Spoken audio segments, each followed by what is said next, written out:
नमस्कार. आज आपण कोलवडी येथे गायकवाड साहेबांची वास्तू विजिट करण्यासाठी आलेले आहे आणि या ठिकाणी वास्तुकर्म आपण विधी केलेला आहे. तर आपण बघू शकतो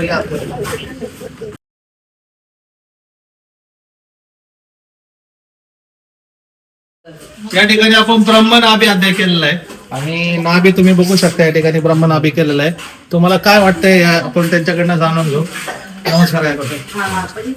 ऍक्च्युली पहिला जसं निगेटिव्ह वाईब्स होते किंवा काही गोष्टीत अडथळा होता, जेव्हापासून ह्यांनी ब्रह्मनाभी आणि हेलेक्स या सगळ्या गोष्टीच्या वास्तूप्रमाणे त्यांनी केल्या, त्याच्यामुळे आता पूर्णपणे माझी वास्तू एकदम सात्विक भावेने खूप एनर्जेटिक झालेली आहे आणि ह्या वाईब्स आता पूर्णपणे आमच्या बॉडीला त्या गोष्टी पण ऍब्झॉर्ब करू शकतो. अशा गोष्टीचे वाईब्स आम्हाला आमच्या वास्तूमध्ये मिळत आहेत. त्याबद्दल त्यांनी जे काम केलं त्याबद्दल खरंच मी त्यांचा मनपूर्वक धन्यवाद करतो. आमचं कर्म आहे तुम्ही मला सांगितल्याबद्दल. या ठिकाणी तुम्ही बघू शकता. या ठिकाणी आपण ब्रह्मनाभी अध्याय केलेला आहे, जे अष्टकमल दल पत्रक टाकलेलं आहे आणि सगळ्यात मास्टर रेमेडी या ठिकाणी आपण करतोय की ज्यामध्ये त्यांच्या मुलाचं जी नाभी आहे या ठिकाणी आपण तिथं गाडणार आहे गाडतो.